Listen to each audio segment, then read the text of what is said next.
Hello everyone and welcome to TOUCHSTARVED. I played the original demo last year and I got pretty hooked, to say the least. And just recently we got an update to said demo, so there's actually new content inside. For introductions, TOUCHSTARVED is a dark fantasy, horror, and romance visual novel where you have a deadly curse that warps the minds of everyone you touch. In your quest to get rid of it, you travel to a mysterious city where you find these 5 individuals as potential love interests. They may hold answers, but they also might be your downfall. I remember being so enthralled by the world building, the storytelling, and the characters, that I'm excited to see what this updated demo has in store for us. So let's begin! Content warning. TOUCHSTARVED is intended for an older audience. It contains mature content that includes, but is not limited to, horror, graphic violence, strong language, alcohol and drug references, injury, and dismemberment. Player discretion is advised. We love that. Wait, I have 2 characters for this. Oh, I didn't really think about that. Foreign! Let's play as foreign for this. This world began to unravel long before you were born. It all started with fogfall. Spectral mist bled from the seams where reality wore so thin it split. And from that fog emerged monsters, inhuman beings with unnatural powers. Some possessed language and intellect, others were mindless beasts driven by little more than bloodshed. As unrest spread and the cities fell, humans cowered in fear while monsters thrived amid the chaos. And then there's you. You don't know what you are, but one terrible truth is certain. You were born cursed, with hands that alter the minds of those you touch. Choose your backstory. Ah yes, we get to choose our origin. I really liked this. The Unnamed, a fallen oracle. You were raised as an oracle in a remote temple. The priests claimed your touch bestowed enlightenment, but a visiting mage revealed your curse what it is. Spurred on by the mage's word, you fled in search of the Senobium. You regularly experience unnatural premonitions that rattle your body and soul. An innate sixth sense gives you a heightened awareness of hidden supernatural presences. The Exile. Oh, this is different. A solitary survivor. You were exiled to a life far from civilization. Your only kinship was with an elderly hermit who taught you how to survive in the wild. He lost his life in search of a cure for you, but left you with a final lead to pursue the Senobium. You're a seasoned survivalist, well versed in deciphering soulless behaviors. You gained fluency in various languages and an uncanny intuition for detecting danger. Interesting! And then the Alchemist, an abandoned mage. An exiled Senobian mage took you in as a child, raising you as her apprentice. She seemed to take pity on your curse, but you discovered that she was cultivating you as a test subject. You fled to the Senobium seeking a cure. You're an experienced spellcaster with encyclopedic knowledge of alchemy, spellcraft, and history. With a little observation, you could identify the subtle effects of magic. Or I remember how hard it was to choose between these 3. Well, since we are playing as foreign, let's choose the Alchemist, the abandoned mage. The wasteland stretches as far as the eye can see. There's nothing out here but death, the ever-present stench of decay, and countless sun-bleached bones cast like seas across the barren land. I could say death doesn't scare me, but honestly, I'm desperate. It's been 2 weeks since I joined a caravan bound across the wastes. Finding a group that would accept me was a trial in itself. I could hide my hands and deflect probing questions. But sooner or later, people always suspect something strange about me. As rations grew sparse and canteens ran dry, tensions rose. Despair began to set in, until I saw it.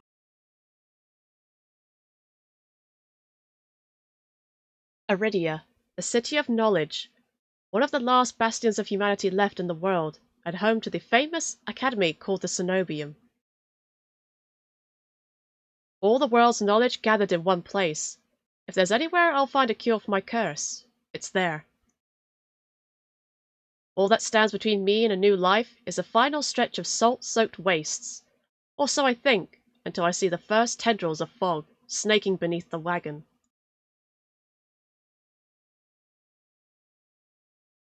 Is this fogfall? My stomach sinks at the very whisper of it. A silent storm more devastating than fire.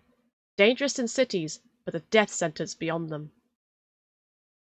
Oh, this is not good. A thick blanket of fog engulfs us, snuffing out the lantern's light. The wagon lurches to a stop. An eerie silence heavy as the mist falls over us. The only warning we get is a strangled scream. Stay back! No! The cry dissolves into wet gurgling. Then the wagon violently pitches to the side. I hit the ground hard, the air punched from my lungs. When I open my eyes, adrenaline lends sudden, awful clarity to the carnage around me. Oh, everything's on fire. A trader I once shared bread with lies face down in the mud, their back reduced to long strips of torn muscle, gleaming gristle, and exposed bone. Bodies litter the wasteland. I try to rise, but my ankle explodes with pain so blinding, white blooms across my vision. Only when my eyes suddenly adjust do I see the dark shape before me. Oh, I love that design. A soulless stoops over the twisted form of a caravaner. I freeze, but it swivels its head. A dozen bulging eyes twitch in my direction and blink as one. The soulless lets out an ear-splitting shriek and charges me. Right before it reaches me, beast barrels past, vanishing to the mist. A horse screams in the distance. Not the horse! I need to move now. Head towards the wagon. I take cover beside the wagon, where the air is thick with greasy smoke. Fire eats through the gaping hole, spluttering where lantern oil mixes with brackish water. Every person I see is dead or dying, except one. Oh, old mother, forgive our sins. Guide us unto your hearth. We are worthy. We are worthy. A traveller grovels by the flames, the hands clasped above their head in fervent prayer. I glance upwards, towards the gauzy lights of Eridia, just visible where the fog runs thinnest. I don't pray, but the sight of the city is all the reminder I need. I came too far to die here. Rapid footsteps echo all around me. I turn in circles, frantically searching the opaque mist for the source, but the fogfall twists and stretches sound. The caravan's driver bursts forth from the fog. Our eyes meet too late. He knocks me to the ground and slips in a patch of mud. The soulless instantly falls on him. It catches the driver by his throat and rakes his stomach with razor-sharp claws. He comes apart like wet paper, spilling intestines and viscera in a steaming tide. Fighting the urge to heave, I claw frantically through the slippery muck for a handhold. Shit! My hand catches on the jagged edge of a rib jutting up from the water. Ugh. Bandages unfurl around the gouge torn deep into my palm. But the pain's quickly forgotten when a hand closes around my wrist. Can you stand? The praying traveller leans over me. We need to run! They reach for my hand, and I realize too late that my bandages have come undone. No! No, don't do it! No, don't touch me! The sensation of their thumb brushing the back of my hand sends a shiver down my spine. All it takes is one touch, and in the space of a breath, my curse takes hold. Oh, their lips peel back into a deranged grin. It works instantly. No, I've seen this face countless times before. This is my curse. Madness of my own making. Their grip on my hand tightens until pain radiates from my knuckles. Let me go! Suddenly, clammy hands crush my throat, choking off my breath. Oh, yep, my curse is doing its job. Spit bubbles at the corner of their mouth and flecks my face. The edges of my vision darken as my lungs shriek for air. Fight them off! My nails gouge deep into the traveller's wrist, but no matter how much blood I draw, they don't flinch. The more I struggle, the tighter their grip grows. My pulse hammers in my ears, slowly with each thudding beat. This can't be happening. I'm gonna die. And not because of the fogfall or the soulless, because of my own curse. Tears sting my eyes. No, no, not here. Not like this. But then, their hands drop from my neck, leaving me wheezing for air. My lungs burn with each ragged cough. My vision clears, and the traveler's face takes shape, hovering inches from mine, lips still split in that macabre smile, even as blood seeps between their teeth. They give one last shuddering breath, then slump over the claws hooked through their stomach.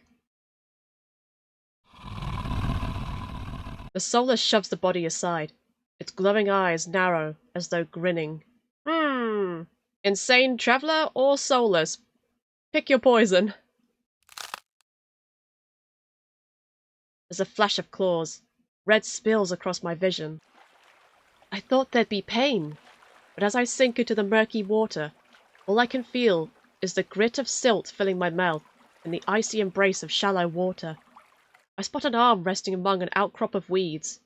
Mine, neatly severed at the elbow. I should have taken both arms. Without them, maybe I could have survived. Maybe I could have had a home. Instead, I'll die cold and alone in a desolate wasteland. A fitting end for a monstrosity like me.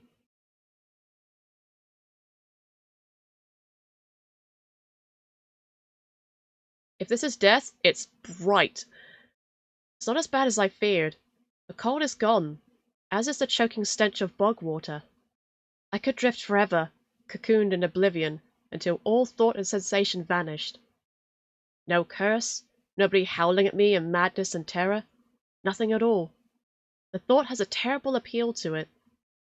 But I take a reflexive breath, and air pours into my lungs, then out again in a ragged gasp. Feeling comes flooding back. Warm cloth on my bare skin, a firm surface underneath me, a strange tang of sulphur in the air. Do not be afraid. Oh, hello. I twist my head toward the voice. Tears flood my bleary eyes at the bright glow of lamplight. Try not to move.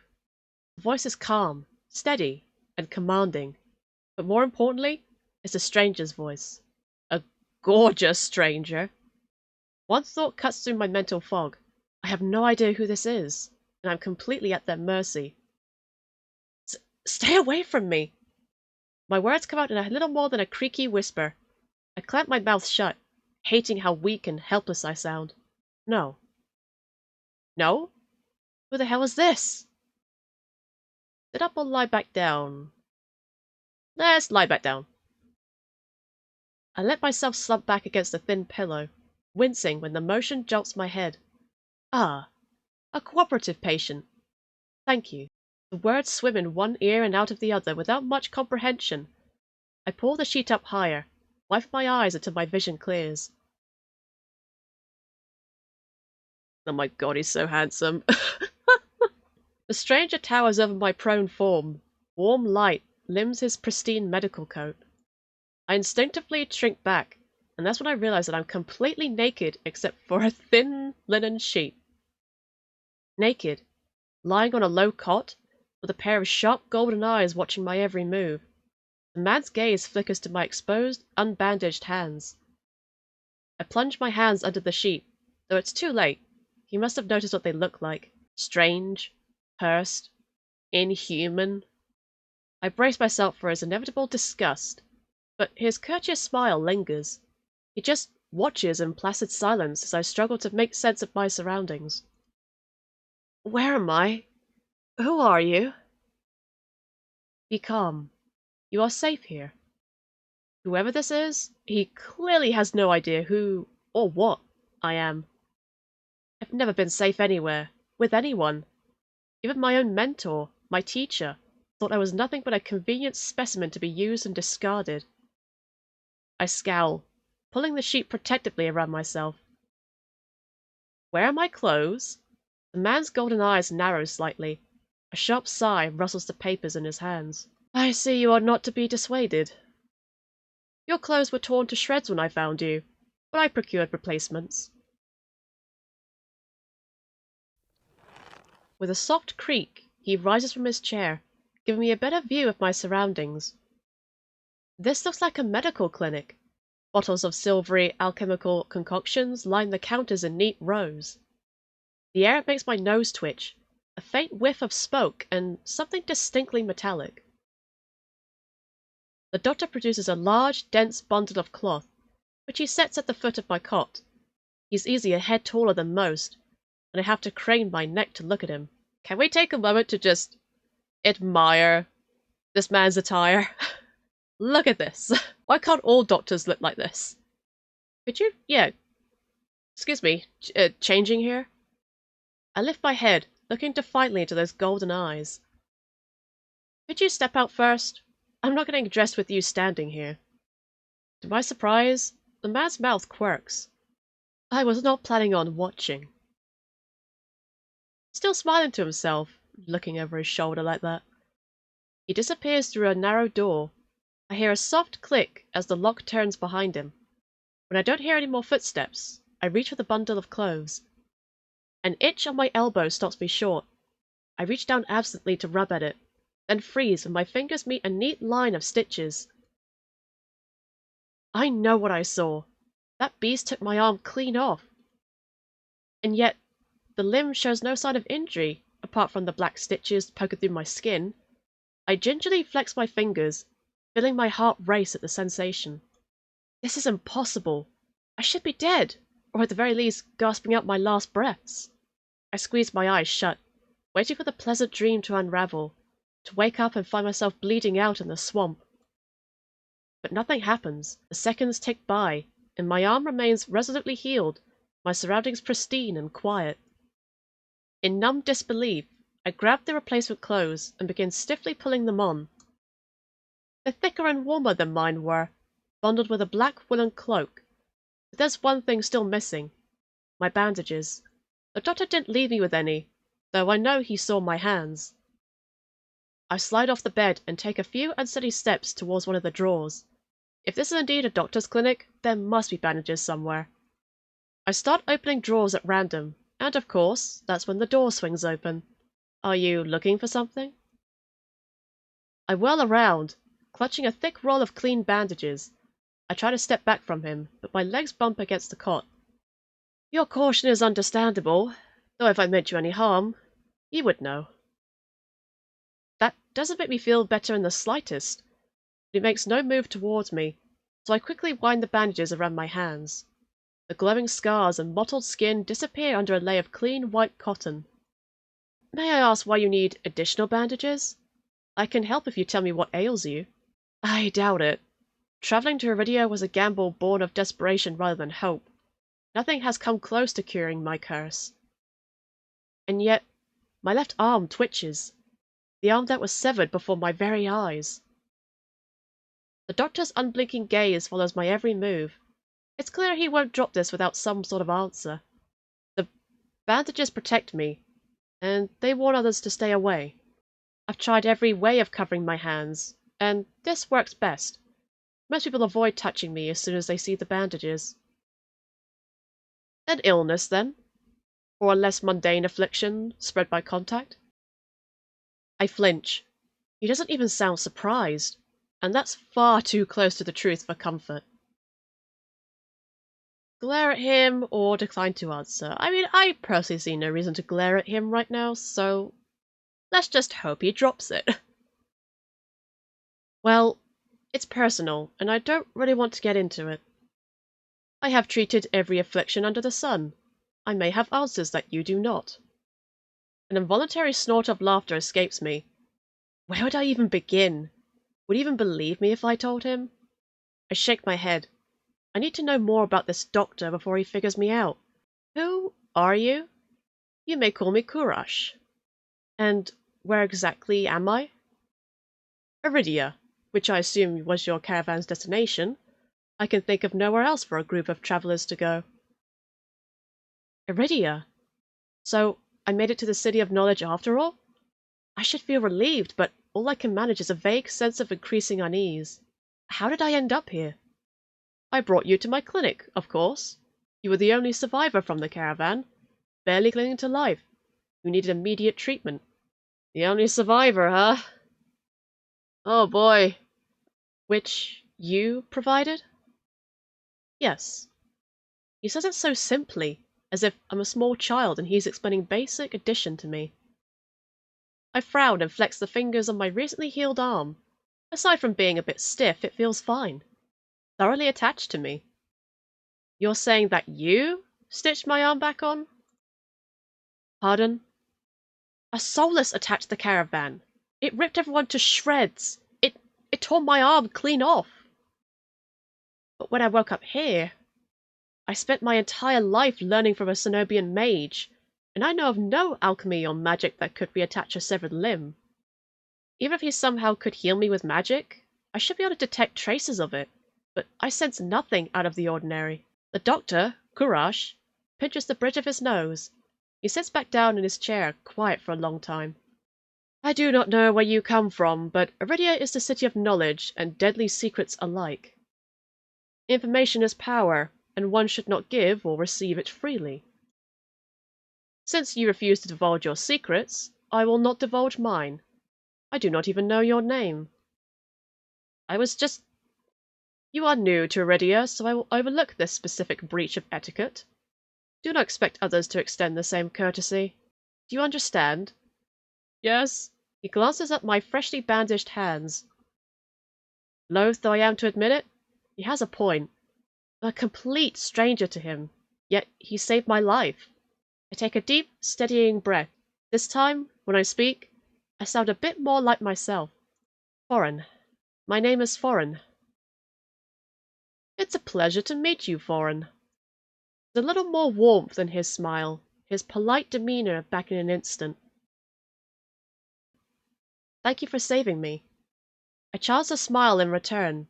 Even if he won't explain how he did the impossible, there's no doubt in my mind that I'd be dead if not for Kuras. Think nothing of it. I'm not sure if he's just being excessively courteous, but his words only raise more urgent questions. I have to ask, why did you save me? You don't know me. The question seems to startle Kuras. I could hardly leave you to die in the wastes. Assisting those in need is the very essence of a doctor's duty. I've never met a doctor who also handed out free clothes. My fingers find the edge of the cloak. There's a subtle but delicately embroidered pattern around the hem. I try not to think about what price Kuras might demand for such well-made clothes. No, I suppose not. Forgive my presumption. I rarely come across such a fascinating patient. Oh? I blink. What did he just say? Ah, I simply meant that fear would cling to life so resolutely, or brave such a perilous journey to Eridia. I could not help being curious about you, Foreign. His voice dips to a soft murmur, and he abruptly looks away from me. Do I? Maybe just a little bit. You're pretty curious yourself. Am I? Well, I haven't forgot about my arm. I wiggle my intact fingers at him. Clearly not. But you haven't asked me for any payment either. I require none from you. Travellers do not have an abundance of coin, and leaving you destitute in a strange place would be unethical. I fall silent, unsure of what to say. Nobody would help a horror like me for free. There has to be some kind of catch or trick, right? A loud knock at the front door stops our conversation cold, and spares me from having to say anything else. Duty calls. Unfortunately, you are not my only patient today. The knocking grows more insistent, and Kuras lets out a tired sigh. Please wait. Though he says it quietly, the clamour on the other side of the door abruptly stops. Do you need anything before you leave, Foreign? Oh. Between the Solus attack and my miraculous survival, I'd almost forgotten why I came to Eridia in the first place. I need directions to the Senobium. The Senobium? The look on his face is downright chilling. He pauses, choosing his words with cold deliberation when he speaks again. Whatever you seek, it is very unlikely you will find it there. The Senobium's gates open for precious few visitors, and even if they open for you, you would not like what you found inside.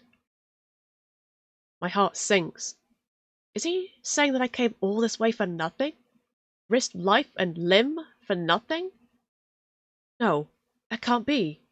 I've only just arrived, and Eridia is the largest city still standing. There has to be a cure for me here. Then, if not the Senobium, where would you suggest? Do you know anyone else in Eridia? I shake my head. Then I suggest a local guide. Head to the Wet Wick and ask for Leander, the leader of the Adderstone. Excuse me? The Wet what? The Wet Wick. He sounds deeply unamused. I mean, with a name like the Wet Wick. Follow the Adderstone postings. They are difficult to miss. When you meet Leander, tell him I sent you. That isn't much to go on, but Kuras points towards the back door. You will be safe so long as you do not draw attention to yourself. That's easier said than done. I've always been a magnet for the worst sort of attention. If you require my assistance, you may return whenever you wish. Though he's smiling, there's a tone of finality in his voice. Resigned to my dismissal, I slip out the back door. I find myself standing in a narrow and rather gloomy alley.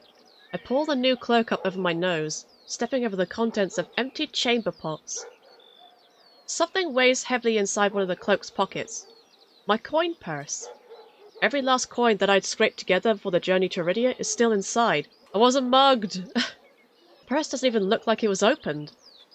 There were so few coins to begin with, they probably weren't worth stealing. I glance back at the clinic's closed door. Kuras didn't take any payment. He didn't even ask for a future favor. Well, yet, there's still time. But he also said that in Eridia, secrets are power. Does he expect me to give up mine at some point? That's not exactly a comforting thought. Still, no matter why he did it, Kuras gave me a second chance, and a lead on where I might find help. I better get going before he changes his mind. I squeeze out of the alley and into the crowded main street. The line outside Kuras's clinic stretches down the road.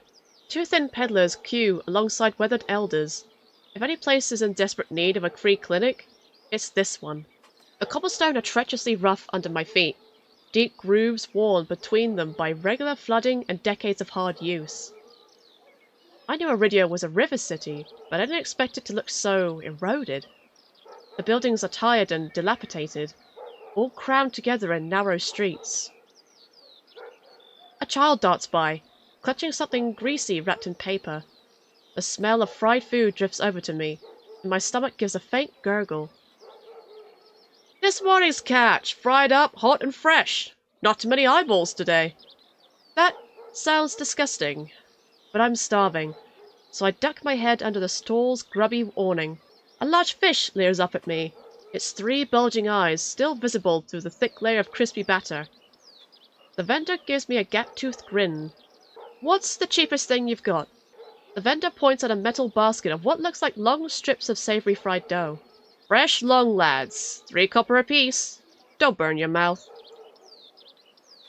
I take the coins out, counting them gingerly. At this rate, I might not even be able to afford dinner. Reluctantly, I drop the payment on the counter and take my meal. 2 streets later, I pass under a wrought iron archway adorned with dangling garlands of red and pink lilies. The buildings in this quarter are a dizzying riot of color, painted walls and tinted glass everywhere I look. Sheer red and pink curtains flutter in open doorways. Musical voices call out invitingly. Incense mingles with the pungent scent of flowers, barely covering the salt and musk of warm bodies. This must be Eridia's entertainment district. I'm polishing off my food and dusting the crumbs with my hands when I spot a poster. It features the silhouette of a smiling man wearing a single dagger-like earring and the words "The Adderstone" printed above his head. I pause before the poster. What a curious choice of name. A semi-precious mineral that draws out poison. If Leander is the leader of the Adderstone, then the face printed on the poster is likely his.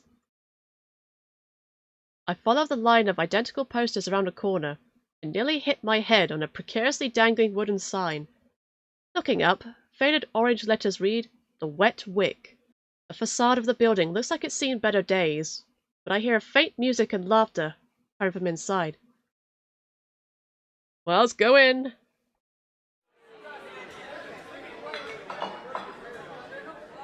It's not even midday, yet the Wet Wick is packed. A loose collection of Eridians crowd the bar, taking up the tables and gathering at the spaces between. They speak among each other in hushed voices, the faces drawn and grave. A cursory glance doesn't turn up anyone with a dagger-shaped earring, and I'm considering searching the bar when a loud voice carries across the room. Now, I'm no prior or a curator. I'm not much for paperwork or pencil pushing. And honestly, I don't even think those robes come in my size. I crane my neck, but the crowd is too dense for me to see the speaker. Gather round. I want to show you all something. There's no time to move out of the way. The audience surges towards the center of the room in a sudden torrent. I'm caught and swept along with them. Hey! The clatter of falling chairs and tables being shoved aside drowns out my complaints. I thrash and throw out my elbows as heavy bodies press into mine. My hip knocks into a table. I grip it, holding on tight to steady myself, but the crowd has stilled. Ugh, hate crowd rushing. A pair of gilded boots stride across the tabletop. Oh. If you want nothing but guidelines, impractical policies, and needless bureaucracy, you know where to go. I drag my eyes upward. A man towers on the table in front of me, arms spread as he addresses his rapt audience. But I'm not going to wait for word from on high. His impassioned words provoke nods and excited whispers. But nothing is as captivating as his brilliant smile. He beams at the crowd around him, performer on his makeshift stage. And unlike those clerics, I don't need the abbess's approval to cast a spell or two. As he raises his hands above the audience, the dagger-shaped earring dangling from his left ear catches the light in a flash of gold. It seems I've found Leander. Ah, yes, Leander. What could I possibly say about Leander, apart from everything that is inappropriate for this platform?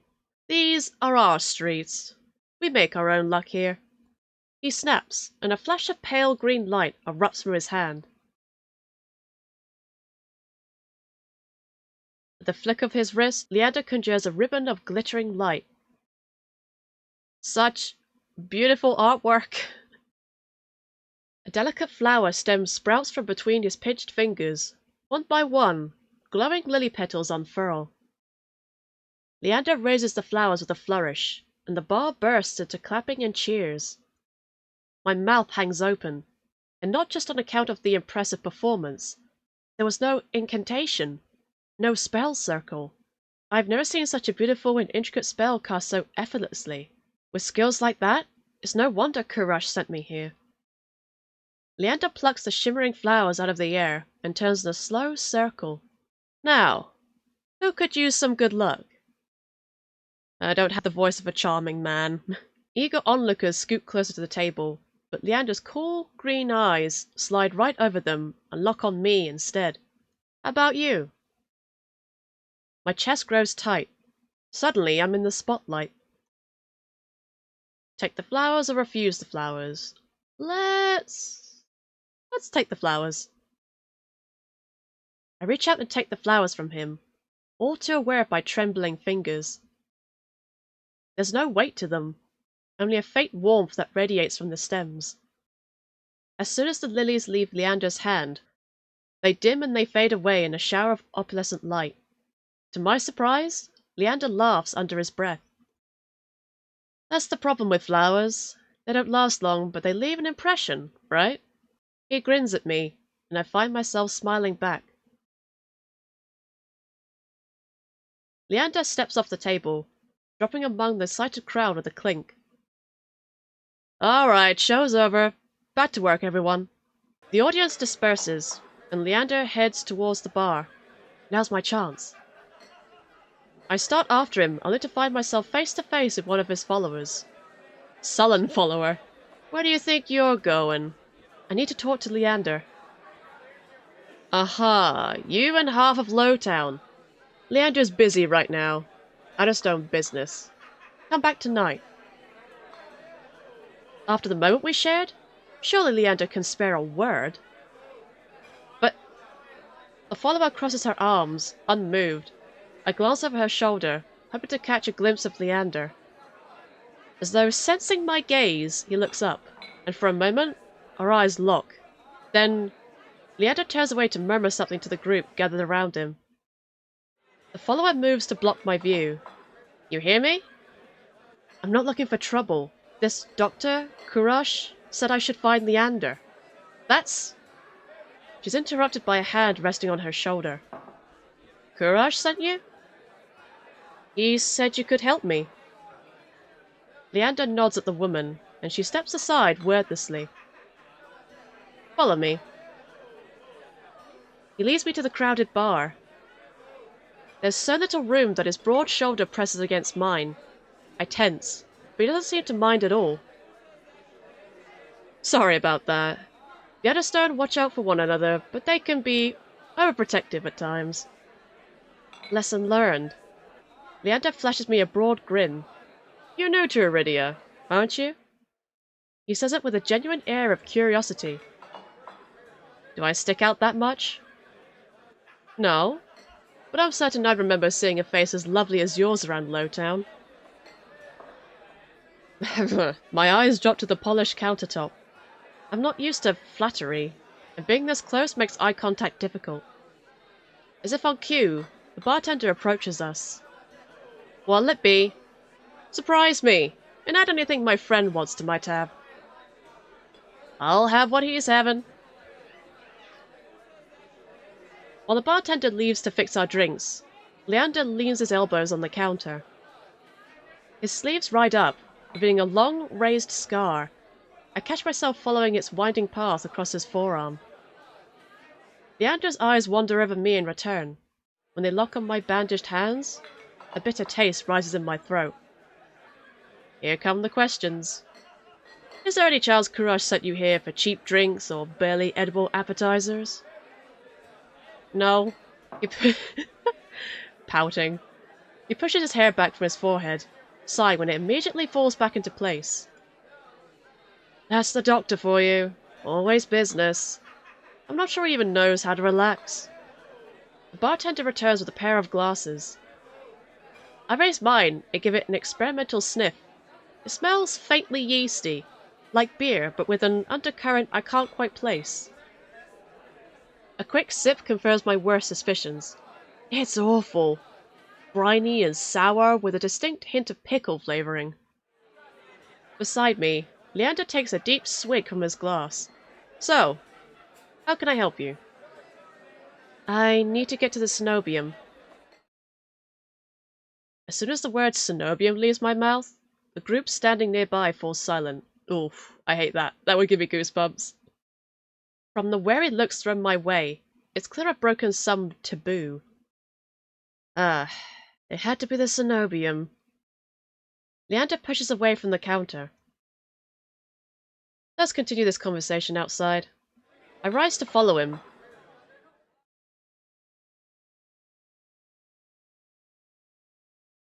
Leander leads me to an alleyway tucked behind the wet wick. Layers upon layers of frayed and faded Adderstone posters plaster the walls. Seeing them side by side, the resemblance between Leander and his printed likeness is impressive if abstract. Kuras didn't send you here to ask for a personal escort to the Senobium, did he? From his tone, he already knows the answer. No, he suggested I reconsider. Yet here you are, asking about a guide anyway. He looks at me expectantly. I don't want to tell him about my curse. The less people know about my monstrous capabilities, the better.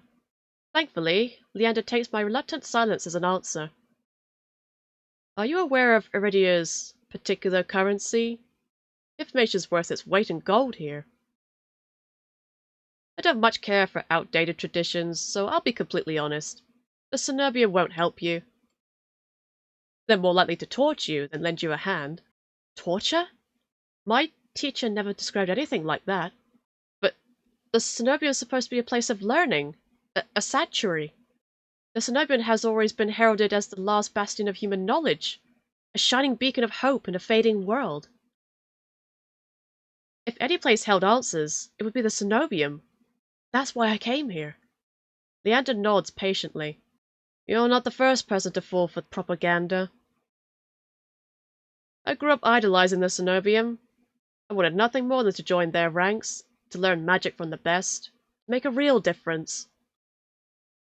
I was young and blinded by the legends and the legacy. I was so damn naive. He shakes his head. All it took was one trip here, to Lowtown, to show me the truth. Unless you've got a heavy purse or high-born blood, the Senobium doesn't give a damn. They'll never open their gates for the ones who need help the most. Then it's all a lie? Things that seem too good to be true are often just that. Such a simple statement, and yet it leaves me reeling. Leander watches me as though weighing something in his mind. But that doesn't mean you're hopeless. Far from it. I founded the Adderstone to help people like you. We settle disputes, slay feral soulless. Hell, we've even been known to patch a leaky roof or two. Whatever troubles you, we can help. Free of charge. I'm shaking my head before he's even finished his speech. My patience is wearing dangerously thin. I appreciate the offer, but my problem can't be solved by a group of good Samaritans. To my chagrin, Leander doesn't look remotely surprised. Then you're looking for help with something serious. Something not even Kuras could crack. It must be a truly remarkable problem if you came all the way to Eridia searching for help. Tell me, how can I help you? Leander may not work for the Senobium, but if his demonstration was any indication, then he's even stronger than the mage who raised me. She couldn't do anything about my curse, but maybe... Indecision gnaws at me. I don't know if I can trust him, but it's not like I have any alternatives. I hate to admit it, but this might be my only path forward. My confession comes out in a strained whisper. I'm cursed. He looks me up and down, taking in my face, my eyes, and finally my hands.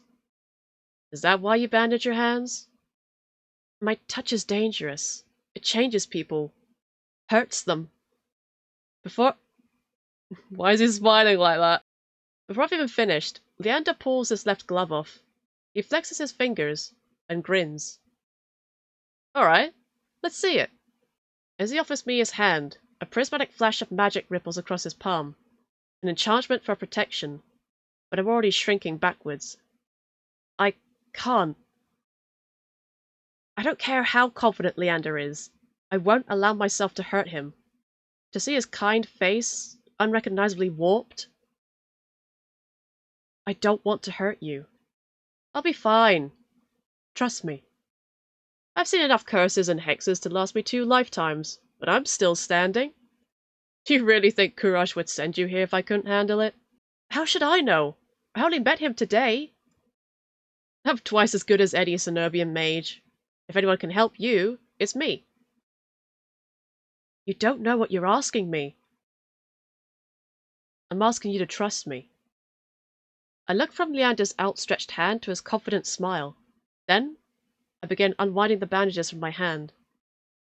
If you lose control, don't say I didn't warn you.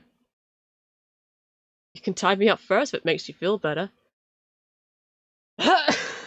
His attempt at levity does little to comfort me.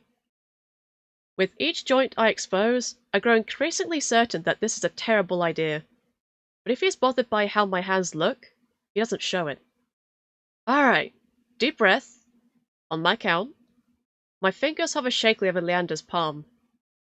3, 2, 1.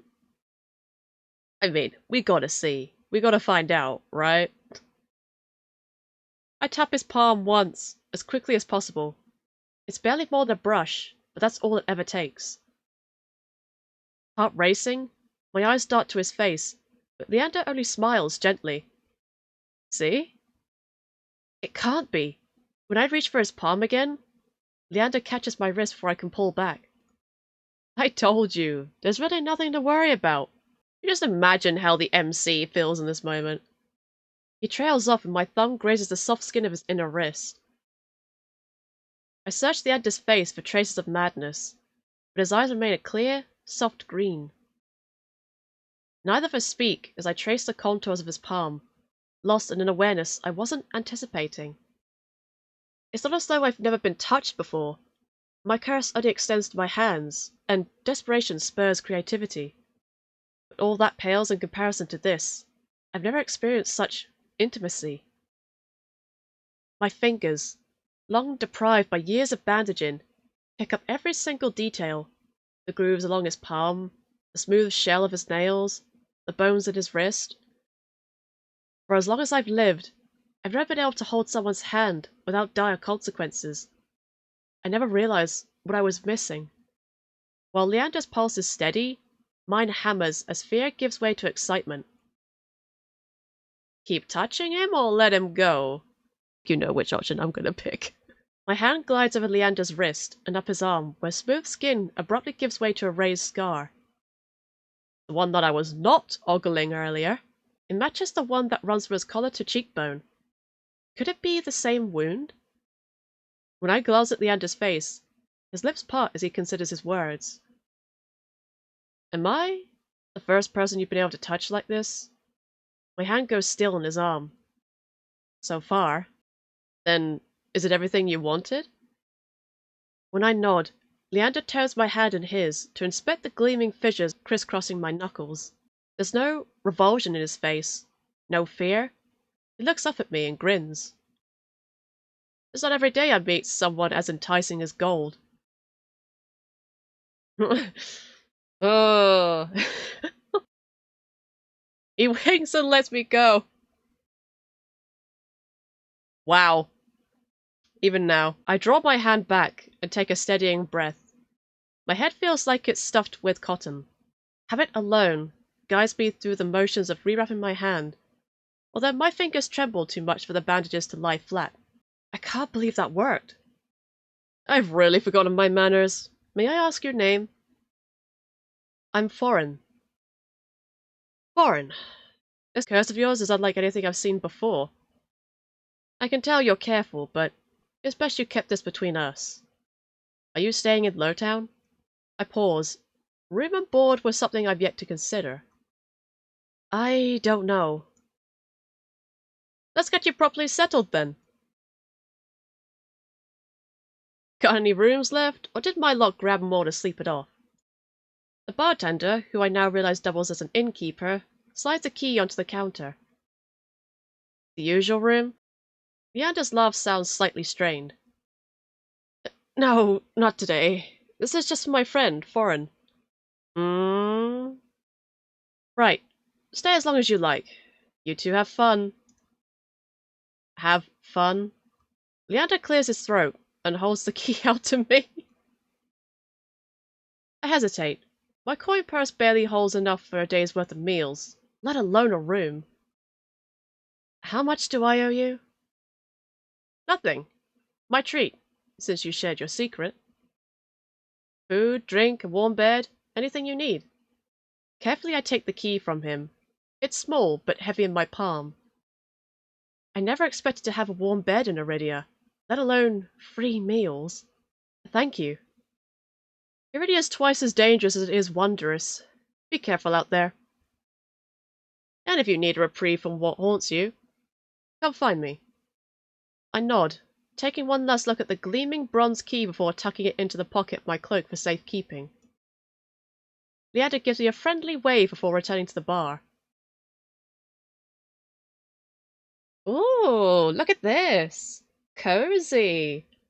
Cluttered, but cozy. I like it. Dust glitters in the sparse rays of light illuminating the room. The furniture is tired, the walls cracked, and a large, lumpy bed serves as the centerpiece. I can't remember the last time I slept in a bed, and I never imagined I'd sleep in one tonight. When I collapse onto the bed, The springs let out shrill squeaks. Finally, I can allow myself to rest. My eyes fall shut before long.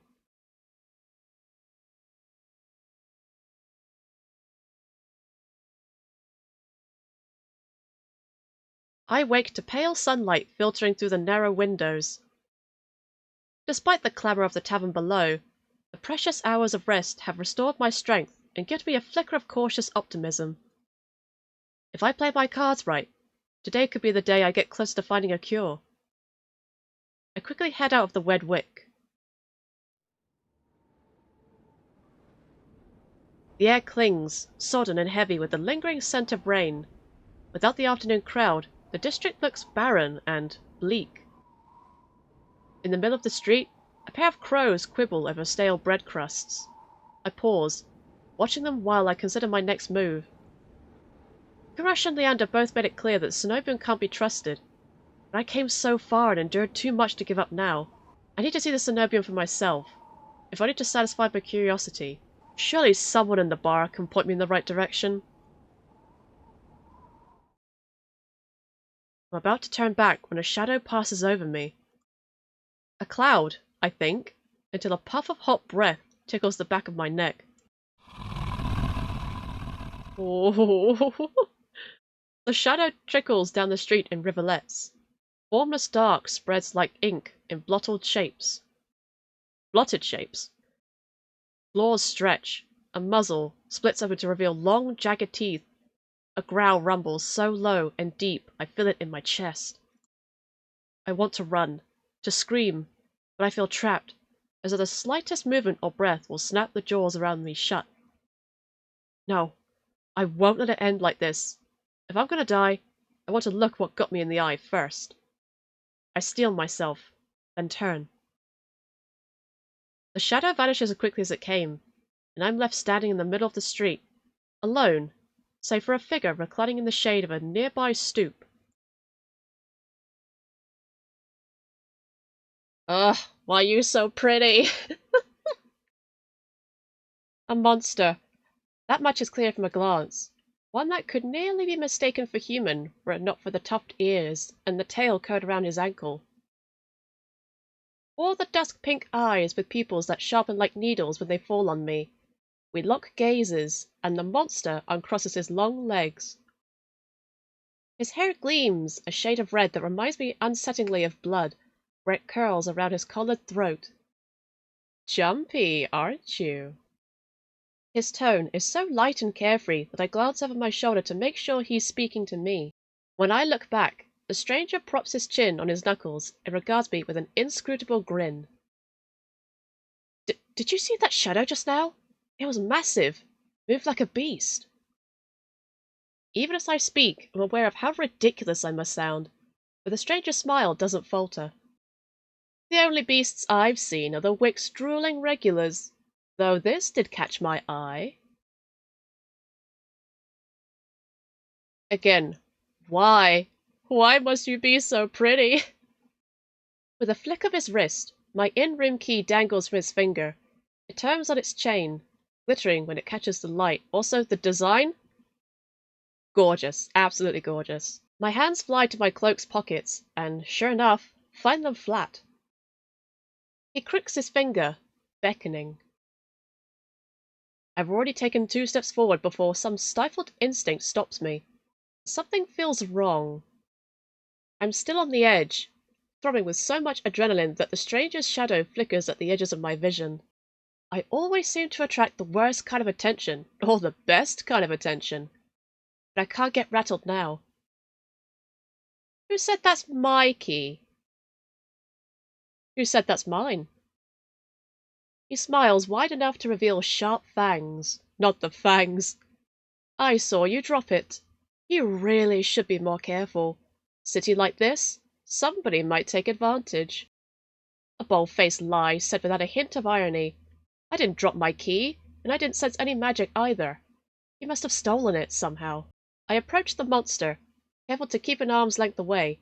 He doesn't look dangerous, but the most deadly ones never do. I love the ear twitch. The stranger's chin softly clings with the tilt of his head. His ears flick. Keeping your distance? I'd be stupid to trust you. You think I stole your dinky little key? From all the way over here? He gives an exaggerated sigh. I'm good with my hands, but not that good. Do I really look like a common thief to you? He's got me there. The sheer fabric of his sleeves alone would be too expensive for most street thieves. Hell, his shoes look like they cost more than I've spent traveling here. And then there's the shop behind him. No matter the city, parted pink curtains only ever mean one thing. I'm not looking to buy, and I doubt I could afford your services anyway. Luckily for you, I don't charge. The man runs the tip of his tongue over a fang, and for the first time since I stepped into that shadow, I feel something other than dread. My face grows hot. I didn't mean to assume... I'm flattered, really. Did you think you could pay to pet my ears? I just need my key back. Ask nicely, and I might let you tug my tail. Just throw it here. So some spindly little street urchin can snatch it and run. He raises my key and tilts his head so you can watch it dangle back and forth. I suppose I could just claim your room for myself. Not that I'd be caught dead, slumming in the wick with the rest of those slack-jawed imbeciles. You're obviously not from around here. So tell me, traveller, what misfortune brought you to this wretched place? His voice practically drips with derision. I'm not telling you anything. What could have possibly drawn you to this dreary little pig pen, I wonder? He listlessly watches the arc of my key swinging around his finger. The weather's shit, the food's dreck, and there's entirely too many monsters for a human to feel safe, unless... Dagger-sharp eyes flick towards me. They gleam bright with amusement. Unless you're just dying to consort with monsters. I don't like the way you have to look directly at me as you say that. Why must you make eye contact knowingly as you say that? It's all I ever do. But now my embarrassment has worn away, leaving simmering impatience in its place.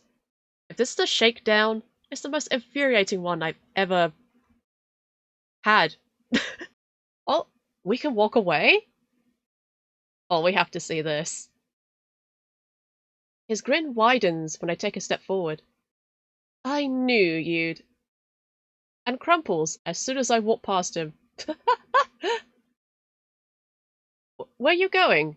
Don't you want your key back? Nah, I'm out. I can feel his eyes boring into my back. As much as I'd hate to lose my lodging, it wouldn't be the first time I've resorted to sleeping on a street. Wait! What do you want? That's a new look on you. When I look over my shoulder, the monster has risen from the stoop. And he's blushing? He's blushing. He hesitates, lips parted.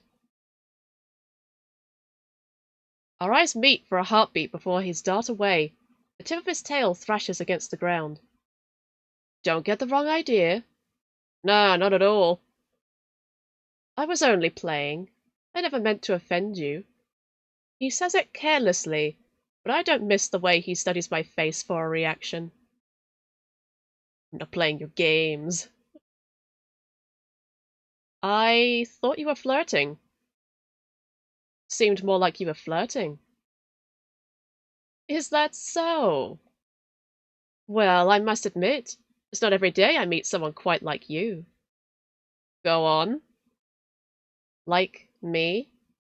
The stranger purrs in response. How do I put this? You have the air of someone at the end of their rope. Did you come to Eridia in desperate search of something? My mouth suddenly feels dry. I could be the answer, you know. Oh, he is flirting. I should have seen where this was going. How'd you know that I spent all my money, starved, and nearly died in a swamp just so I could crawl into bed with the first thirsty monster I met? That earns me a burst of breathy laughter. He gazes at me under his dark lashes. Aren't you funny? Could you be any more obvious? I have been told subtlety's not my strength. So, your place or mine? Well, I'd invite you if I had my key. If only I had my key, I might be able to invite you up. His languid gaze glides from me to the key in his hand and back. Take my hand and we'll go together. Nope. The more he flirts, the more convinced I become that this is some kind of trap. No matter how innocent monsters look, they always have tricks up their sleeves. And something tells me that this one's more dangerous than he lets on. Even if he has a lovely laugh. I don't know what you want or why you're messing with me, but I'm not coming any closer until I know you aren't going to attack me. Or bite. I won't bite hard unless you beg me. No matter what I say, he keeps finding a way to twist my words into innuendo. Even when I'm silent, he goes on as though we're having a conversation, not a standoff. Do you like dancing? There's a travelling troupe performing in Hightown tonight. The lutist is utterly exquisite, truly a performance to die for. There's life in this dreadful place, if you know where to look. You sound like you know the city well. The monster's gaze flickers from me to the key hanging from his finger. Naturally, this dump was little more than a miserable little smear on a map when I first arrived. Hightown, Lowtown. I know Eridia like the back of my hand. What about the Senobium? Do you know where that is? His smile vanishes. Surely you've seen it, that absurdly large tower looming over the rest. It's a little hard to miss. He must mean that spire I noticed when I first caught sight of Eridia. The Senobium's overrated. Forget about it. I can show you things those stuffy bores in their limp-dick tower couldn't even dream of. What do you say? How about the two of us have a little adventure? I've already got plans. Oh? Have you some pressing matters at the Senobium? Lunch dates with the librarians? Tea time with the most esteemed abbess? That's my business. What's it matter to you? I square my shoulders, and the amusement bleeds out of him. Your loss. The stranger, finally bored of his own tedious game, extends his hand towards me. The key rests on his palm, neatly dividing skin and leather. When he makes no other move, I reach for the key, but as soon as my fingers graze smooth brass, his hand springs shut around my elbow. Hey! No. He yanks me down, and I stagger, my shoes slipping on the steps. For a sick moment, I fear my bandages will unravel under his touch, but he's careful not to disturb them, even as he grips my arm. I knew I smelled blood. You reek of the road, and death. And that f***ing doctor. His voice, once silken, lowers to a smoky growl. The shadows around him seethe and boil. And something else. He murmurs against my throat, nose grazing my jaw. His breath trails down my neck, sending a thrill of dread through me. His wide, flat eyes gleam with naked hunger as he gazes at me. Let go! Just when I fear he'll bite, his grip loosens, and his eyes widen with awe. Seems I underestimated you. You're... Vere! I'm what? I'm what? The stranger's ears flatten, and he releases me with a short breath. I yank my arm back, massaging my bandages. He twists around to see a woman duck out from the curtains behind him. Her Senobium uniform is neatly identical to the one my mentor kept tucked away in her closet. I leave you for all of what, 10 minutes, and you're making trouble again. Will you quit harassing the tourists? The stranger, Vere, I take it, rolls his eyes and flashes the cleric a withering smile. So suspicious. Can't you see this is a friend of mine? A natural liar. He grins at me, and his tail swishes coyly. The woman purses her lips at me, clearly unconvinced. I open my mouth to correct him, but Vere cuts in. I was graciously offering my dear friend some free advice. Though his voice remains light and cheerful, his expression darkens. Danger's drawn to you like a moth to flame. It will always find you, given time.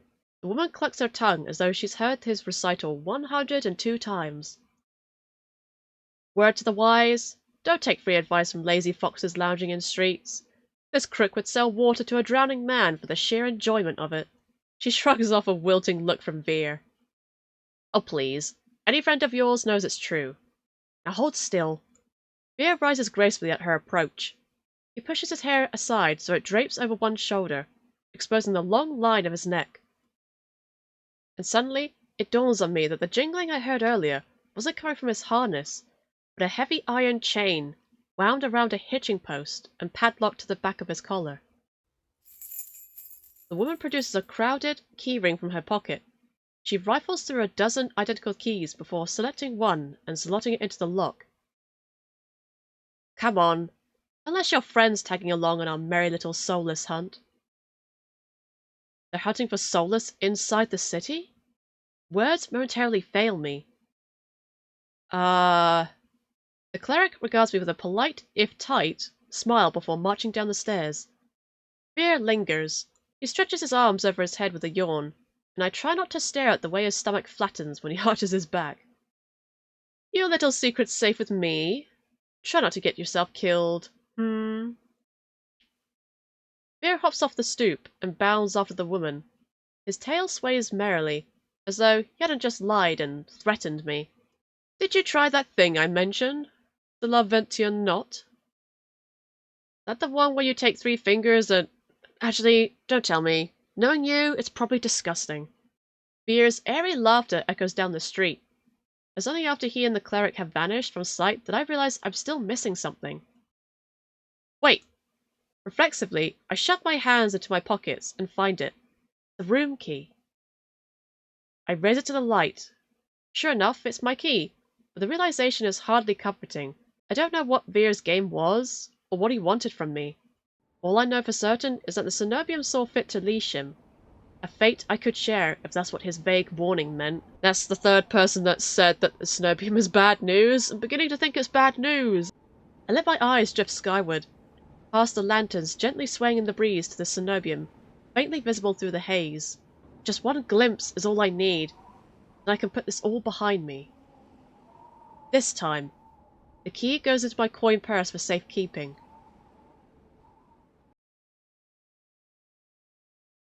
It's easy enough to follow the winding streets, climbing uphill towards the distant tower.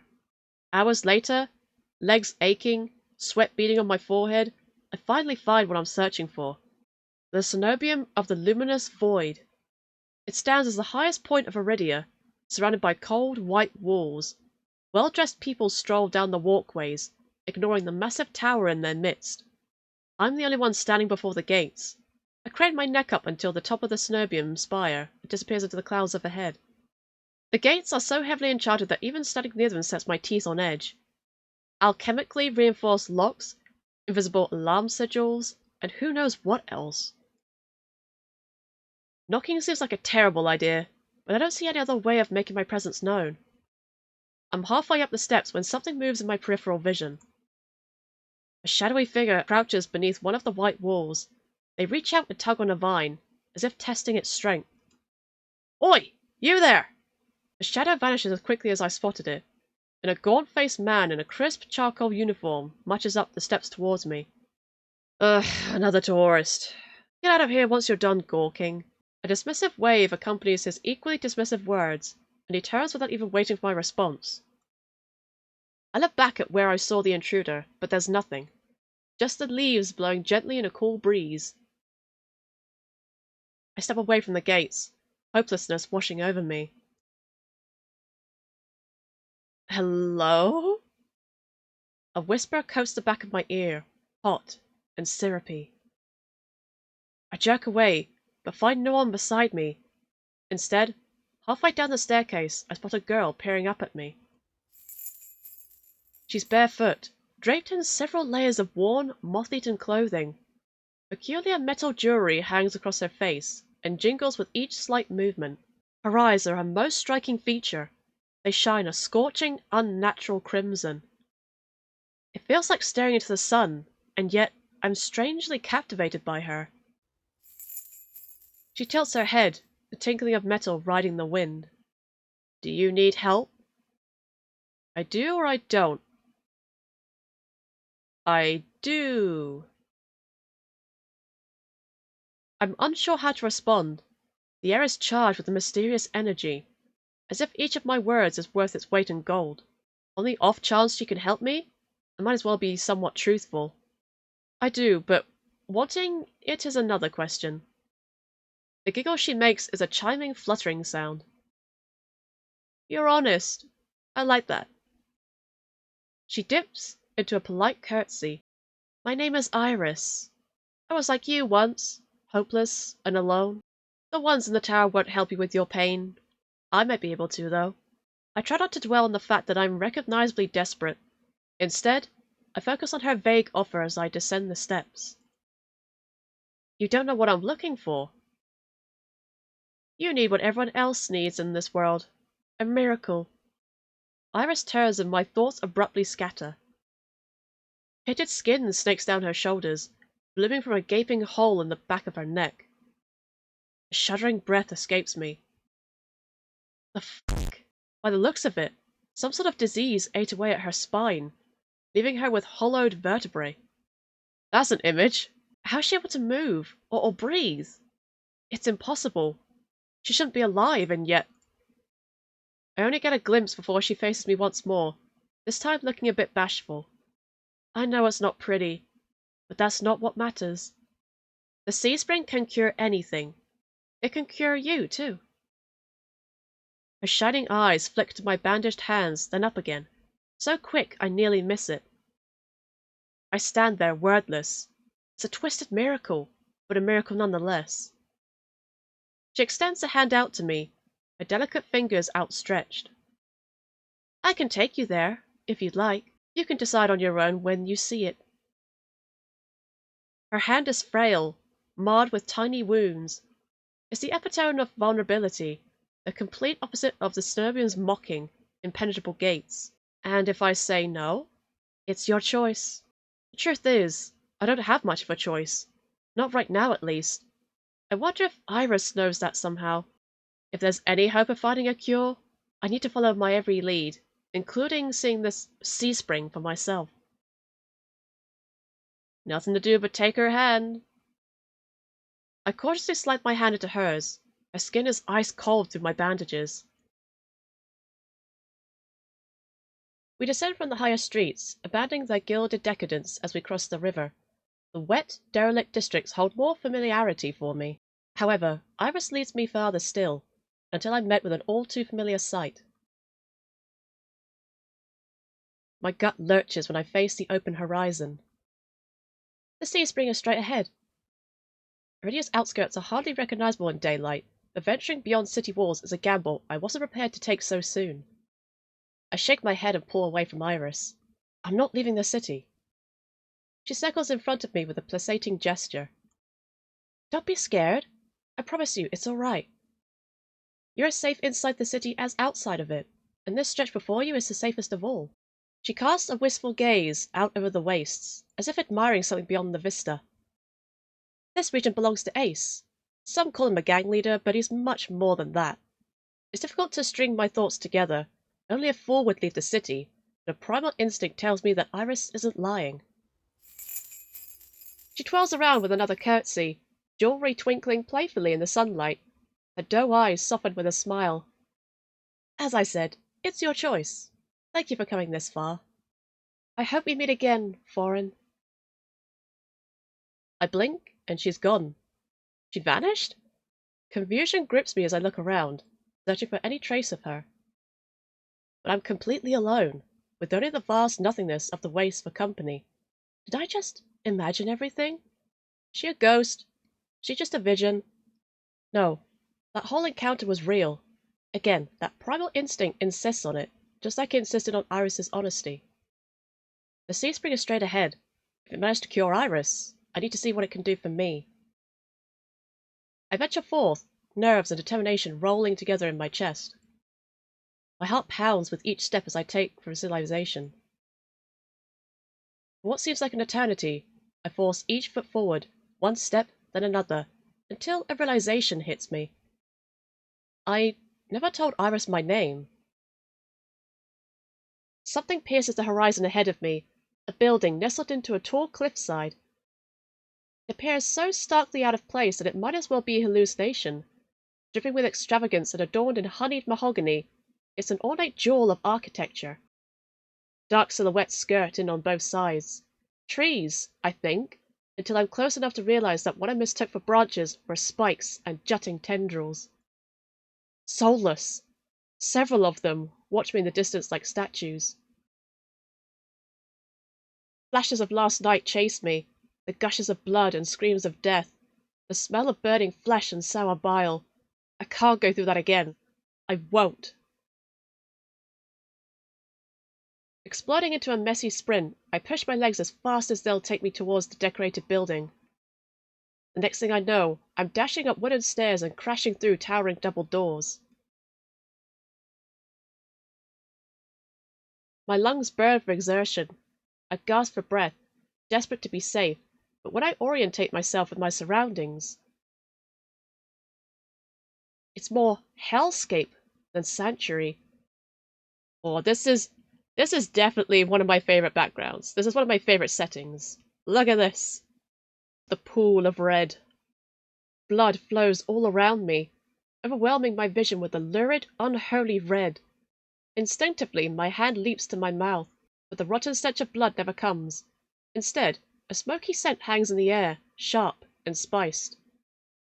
I swallow thickly, convincing myself that it's not as gruesome as it appears. This has to be the sea spring, the place that grants miracles. Tall pillars flank me, blanketed in written notes. Seating pillows scatter the floor. A rustic kettle sits nearby. Someone must live here, despite how eerily empty it is. Call out or stay silent. Let's announce ourselves. Hello? Is anyone here? My voice echoes across the cavern without response. I approach the paper-covered pillars. Maybe something here can tell me more. I reach for... Topmost, closest one, bottom... Let's do... the closest one. I reach for a note in front of me. It reads... Dear Mother, don't cry for me. I'm sorry I didn't say goodbye, but we'll meet again in another life. I love you very much. P.S. If you ever see me, never speak to me again. It's written in perfect cursive. I've never seen such beautiful handwriting. Before I can ponder it further, a sharp chill runs down my spine. Something's watching me. I quickly set the note back, my eyes darting around the wooden deck, but it's still empty. Finally, I look towards the sea spring. That stillness hides something deeper, something wrong.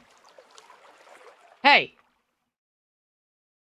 spin around and come face to face with a pack of soulless. They chitter and growl, tendrils and spikes flaring threateningly.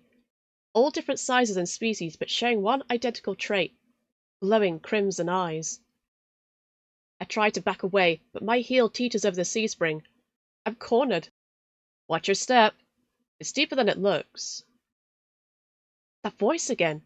At the sound of it, the soulless freeze, their snarls quieting. I search for the voice's source and find it above me, lounging in the rafters. You look lost, little sparrow. Yes, yes, yes. His gaze is a violent crimson, one that sears through me, leaves me feeling raw and exposed. The same eyes I've seen over and over, first with Iris, now with the soulless circling me, all bound by the sea spring's blood red. In the shroud of darkness behind him, shapes like massive tentacles twist and coil around the wooden beams. I can't focus. The soulless's growls ring in my ears. They're not advancing, but that could change at any second. Panic rises in my throat as I struggle to track them. Hey! Eyes on me. My stomach rolls as I tear my eyes away from the soulless. Don't ignore someone who's talking to you. It's not polite. For a moment, anger knocks my fear aside. Who is this bastard? You. You know what? I look right into his unnerving eyes and hold his gaze defiantly. Is that better? A crooked grin cracks across his face. We'll work on it. I love that it says bastard. I scan the soulless again. They really aren't attacking, and are posturing more than anything else, as if they're waiting for commands. Did you tame them? Power of the sea spring. They're hungry, so they might bite. You could give me a reason to stop them. How about I didn't do anything wrong? Trespassing. And that's punishable by death? He gives a non-committal shrug. I called out earlier to see if anyone was here. Were we supposed to play hide and seek? Didn't hear you. My voice stops in my throat. This bastard's terse coolness is both infuriating and terrifying. I rack my brain for a way to defuse the situation. Insult him more. Tell me what you want. Tell me what you want. I'm not in the mood for guessing games. Your hands. Alarm jolts through me. I hide my hands under my cloak. Show me. Why? Won't ask twice. The sharp exhale, I reluctantly hold out my bandaged hands. Are you getting off on this? Unwrap them. Heat rushes to my face, and fire to my tongue. I should give him a piece of my mind, but not when his soulless are one command away from ripping me to shreds. Yet no matter how much I will myself to move, my body stays frozen in place. I stand there for a long, agonizing minute. My hands are trembling when I finally raise them. I know the skin beneath the wrappings all too well, the hideous, unnatural flesh I've grown to despise. I grip the end of the bandages. Stop. With a weary sigh, the man slides off the beam and lands with a thud that shakes the panels underfoot. He's a monster, with an imposing figure that towers over me. I couldn't tell how tall he was before, but he's big. He's big. Illuminated by lantern light, his features are stronger and sharper and sexier. Subtle clinks of metal accompany each of his footsteps. The closer he gets to me, the faster my heart hitches. What does he want? Is he going to kill me? I step backwards and find nothing to set my foot on. I'd forgotten my back was to the sea spring. I fall, right before a warm hand catches my lower back. I'm hovering above the sea spring, the scent of smoke and leather enveloping me. Blazing eyes bore into mine. Aren't we awfully close? Told you to watch your step. I'm too stunned to muster a response. Like I weigh nothing, he guides me back to solid ground. Following a subtle gesture from his fingers, the soulless around us disperse and relax. The shift in their demeanor is so abrupt it gives me whiplash. The enormous tentacles are no longer in the rafters, though now I doubt I ever saw them at all. Either way, I let out a breath of relief. Thanks. As focused on me as he was before, the monster pays no attention to me now. He kicks some seating pillows out of the walkways, checks the contents of the kettle with a scowl. The sudden disregard is almost insulting. So that's it? I'm not a threat anymore? Never were one. Then why'd you threaten me? People get honest when they're afraid. In other words, he was messing with me. I drag a hand over my face, exhausted by the fact that this is the second time a monster has provoked me today. You're Ace, aren't you? Depends who's asking. One of your friends told me it was your territory. She also said you were a gang leader. But there's no one else here. I thought there'd be more people. Ace picks up the kettle, walks to the edge of the sea spring, and dumps the contents into the endless red. They took a walk. His pleasant smile stretches ear to ear. Then, in an instant, it drops. I get the sense that I shouldn't ask about that again. What do you need the sea spring's power for? Depends. Can it cure a curse? Probably. You mean you don't know? Nope. He shakes out the empty kettle and starts collecting stray cups, tidying up. My frustration builds. I narrow my eyes at him in a questioning glare. When he notices, he returns it with an amused smirk. Are you being irritating on purpose? Listen, Sparrow. The sea spring can cure anything. Nothing stopping you from trying it yourself. What do I have to do? Drink. I have to drink from the sea spring? My eyes glide to the blood-like pool beside us. The idea of ingesting the liquid makes my guts churn. It's not as if I'm adverse to elixirs or decoctions. I've had my fair share of them, but one misstep and you can easily meet a fate worse than death. What does that taste like? What kind of taste does the sea spring have? Is there a price? Always. Ace taps his temple with a finger. You lose it a little bit. That's it? Might have already beat that to the punch. Ha! My humor earns me an amused, fanged grin. This is a little different. When you drink from the sea spring, you forget who you are. Your mind combines with everyone who ever drank before. Humans, monsters, soulless. One big, happy family in your head. My blood runs cold. I've heard of these before. Group minds. Some legends suggest that independent minds can be physically linked together through a strong enough catalyst. It's never been done before. But something tells me this is real. Even if one thing doesn't add up. Your eyes are red too, but you obviously haven't forgotten who you are. Before I can finish my sentence, Ace strides past me towards the entrance. Time's up. Let's finish this later. Wait, already? You barely told me anything. Came on a bad day. I've got somewhere to be. There are still so many questions burning on the tip of my tongue, but my frustration spills out before I can ask any of them. I was told to come here for help, but instead I get threatened and kicked out. You're joking, right? Watch your tone. I'm nice, but you don't want to ruin the host's mood. My skin prickles. The feeling of being watched washes me over me again. My eyes dart back over to the sea spring. A lone ripple dances on the quiet surface. I take Ace's advice and clamp my mouth shut. Ace approaches a nearby soulless, a lanky dog-like one with 6 legs and a crown of tendrils, several sets of red eyes adorn its sides.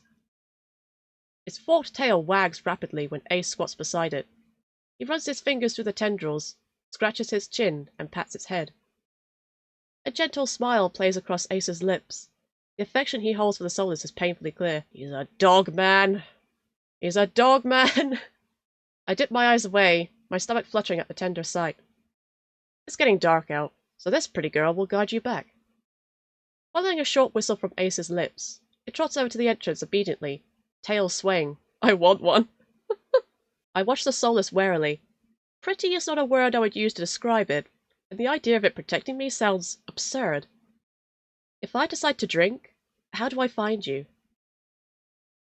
Find someone with eyes like mine. They'll point you in the right direction. But think it over. Once you drink, you can't go back. It's a lot to process, but I give a small nod. At least I know I have another option for a cure, as disturbing as it may be. I follow the soulless at a measured distance and watch it nudge the giant doors open with ease. When I'm about to cross the threshold, I sneak one last glance behind me. Believe me, my heart skips when I meet Ace's eyes. I'm about to snap my head away, but he just flashes me an easy smile. Till next time, Sparrow.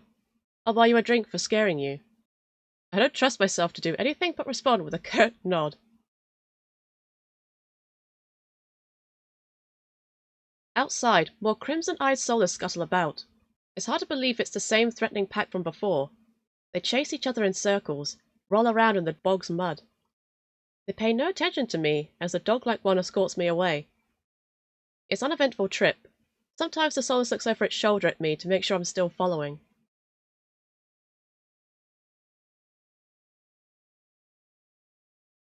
Dusk darkens the sky by the time we reach the city. The soulless sits, catting its head at me with familiar crimson eyes. Wave a pet. Whip! You pet it! You pet them! Give them a scritches! As nervous as I am, I carefully glide my fingers through the Solus' tendrils and scratch beneath its chin, just like Ace had. It pushes into my palm in response, rumbling with a sound akin to a purr. The vibrations are soothing, almost therapeutic. When it's satisfied, the Solus spins around and scampers back into the direction we came, vanishing into the darkness. I've just arrived in Eridia, but I've encountered so many things I never thought were possible. My head spins. Maybe I should call it a day.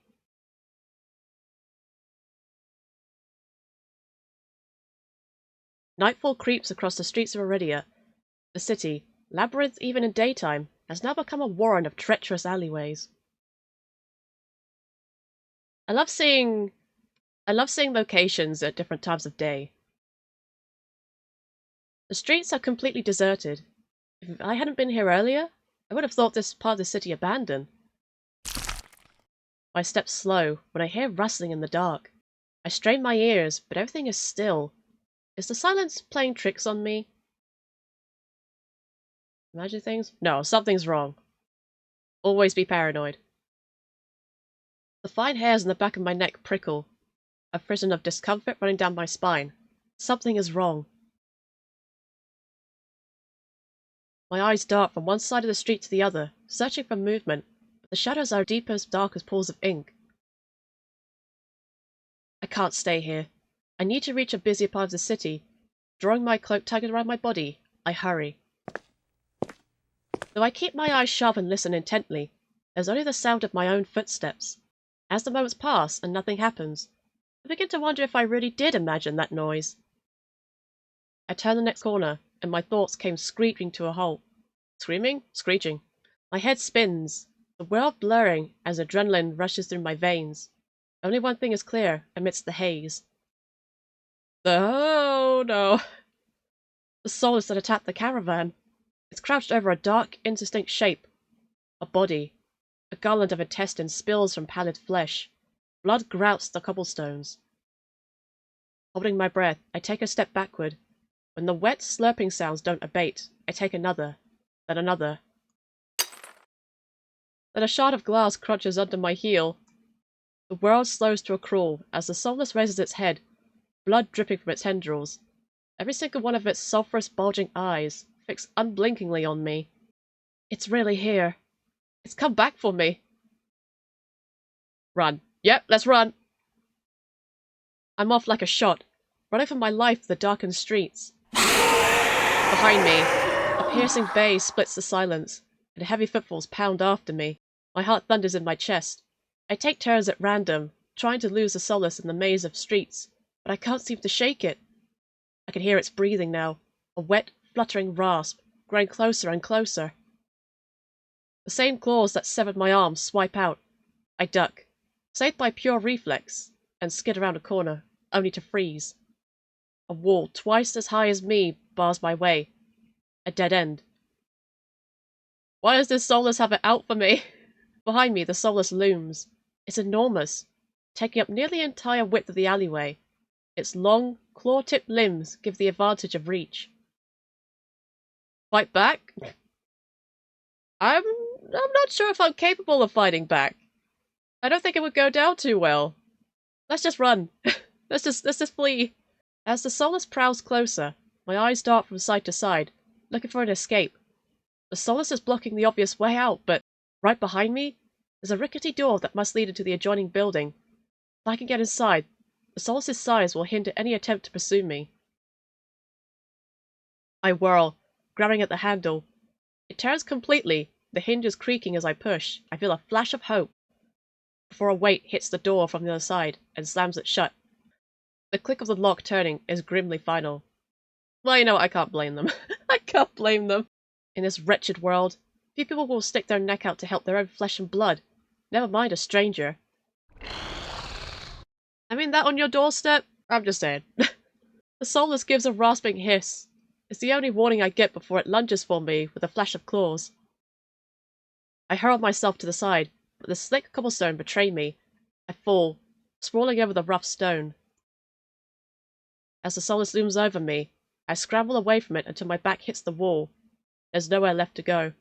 Oh no, I did the horror trip-up trope. It descends on me for the kill. But the impact never comes.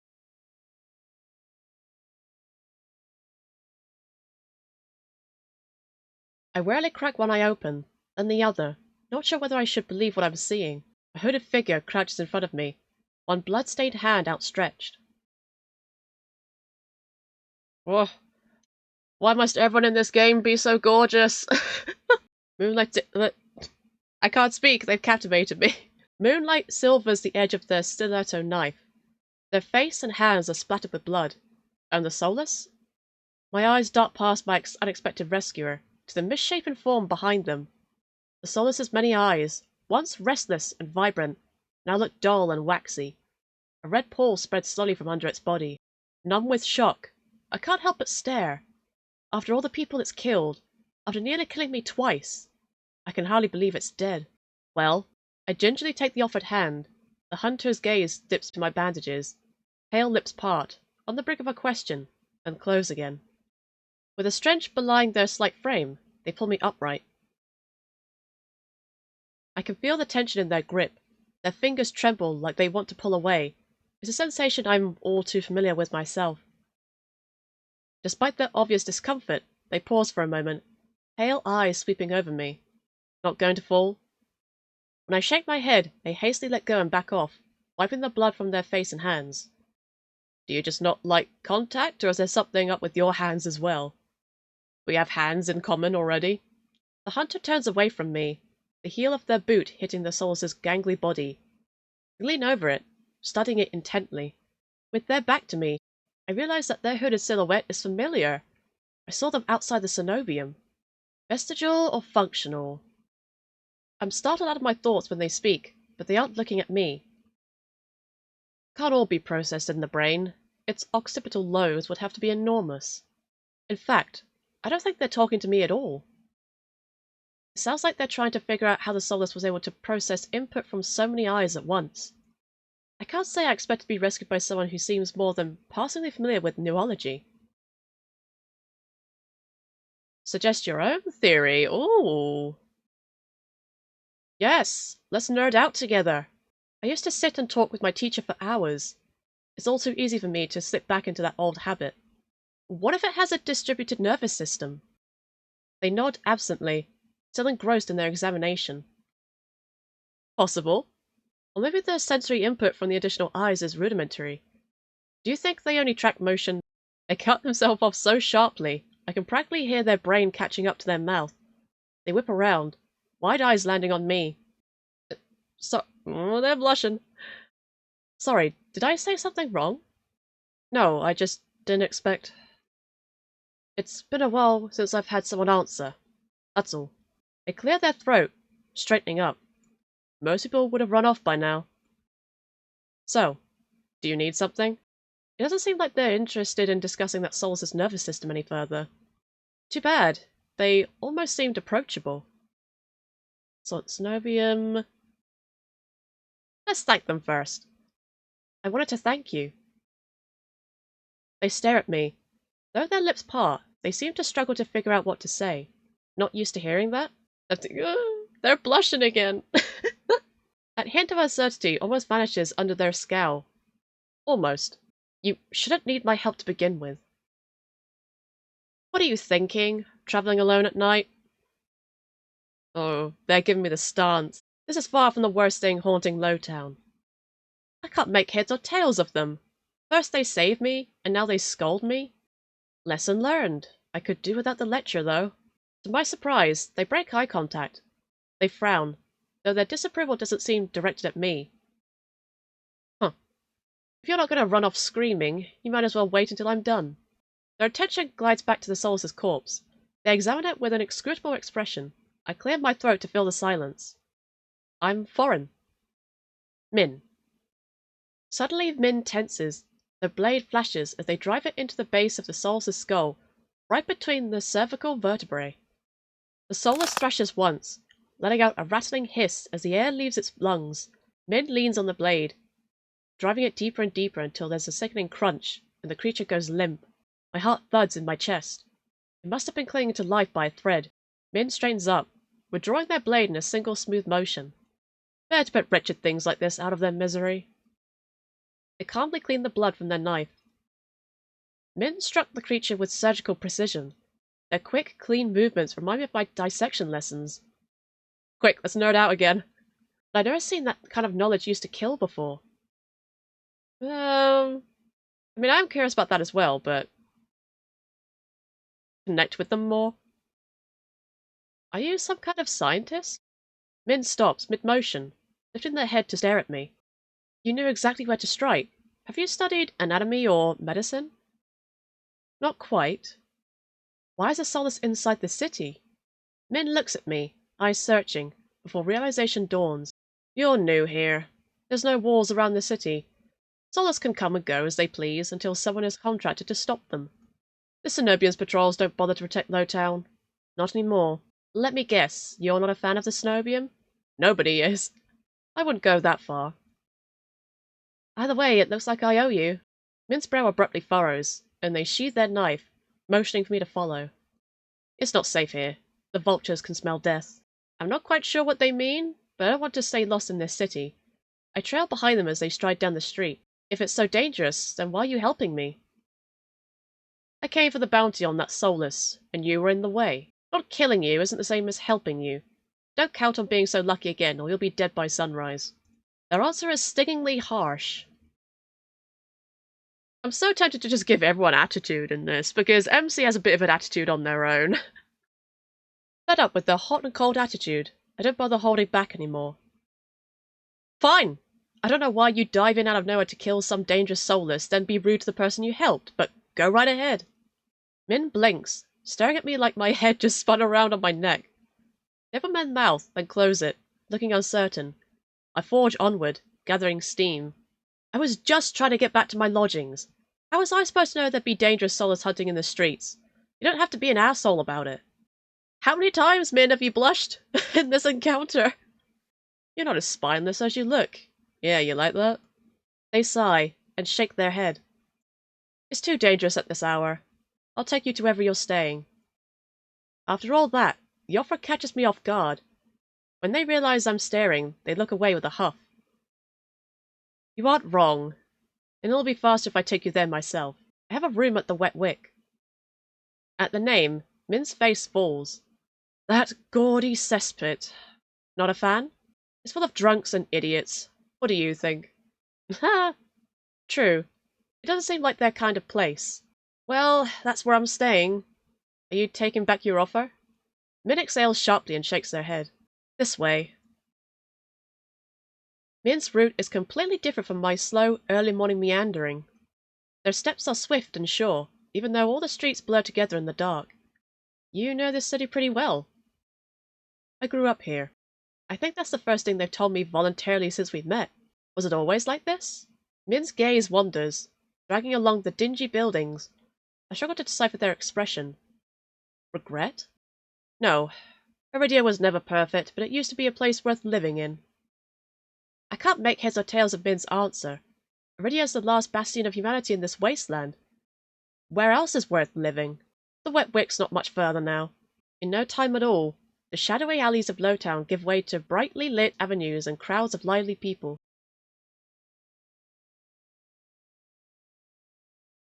It's as if half the city has poured into the Amaryllis district colourful streets. Laughter, clinking glasses, and music assault my ears from every direction.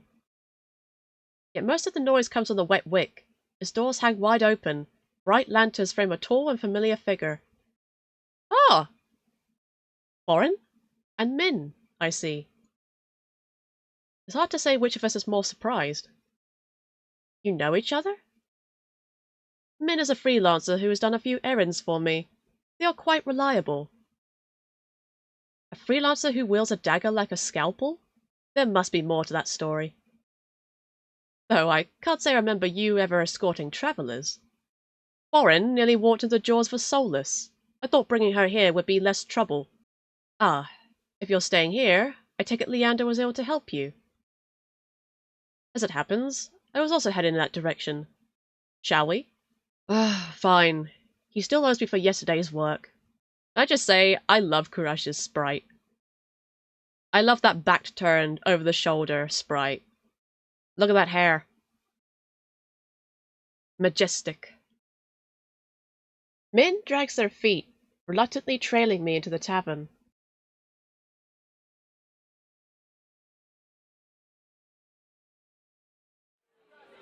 As soon as the doors open, a wave of sticky heat rolls over me. In the hours since I left, the wick has grown suffocatingly crowded. Kuras stands a head taller than most. Even so, I nearly lose sight of him amongst the sea of swarming bodies. Pardon me. As if on cue, the crowd parts. Kuras glances over his shoulder at Mhin and me before gliding through. How can anyone breathe in here? Mhin follows at a clipped pace. Behind the bar, Leander holds a pair of shot glasses brimming with luminous green liquid. And now for the finishing touch. A flash of magic paints the glasses white with frost. You'll never guess what's in these. He slides the glasses across the counter, and I get my third and fourth shocks of the evening in rapid succession. Ace leans against the bar, an elbow propped out from the counter, catches the glasses and lifts one to the light before turning it upside down. The contents, magically congealed, stay firmly in place. You're supposed to make drinks, pretty boy. Don't tell me you're wasted already. Vere, perched on the counter beside Ace, looks at the shot glass and shakes his head. What have we here? A bucket full of boogers? Leander's nose treasure? You've eaten worse. Vere's lips twitch, and his ears flatten when offered a glass. Ace snickers. Coward. Don't tell me you're actually... In one fluid motion, Ace throws his head back and downs the shot. Drinking that. A dark look crosses Ace's face.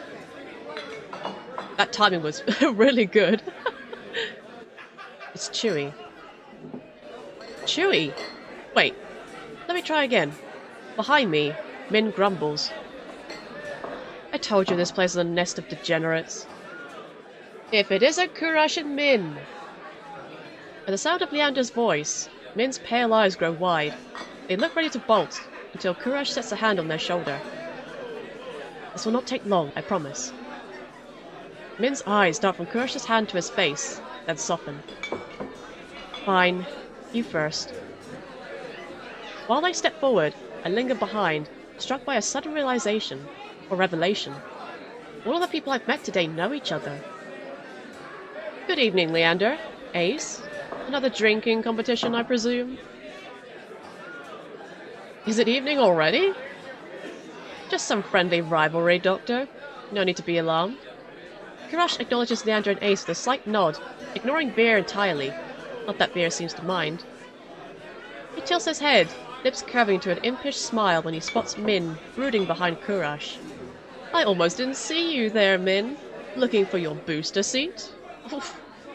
Mhin pushes their hood back and levels Vere with a cool look. I thought pets weren't allowed in here. Vere's eyes narrow. At the first sign of an impending fight, Leander vaults over the counter. Let's try and keep the peace. It's not every day the esteemed doctor takes us up on that drink. His arm snakes around Kurash's shoulder. You are finally taking me up on that drink, right, Kuras? I'm afraid not. We're merely escorting Foreign back to our lodgings. Yeah, hi. Kuras gestures in my direction and my stomach sinks. I reluctantly step into the light. Leander's face brightens as soon as he sees me. Foreign! It's been too long. Everyone, this is Foreign. She's new to Eridia. I feel 4 pairs of eyes fixed on me, and suddenly the bar seems suffocatingly small.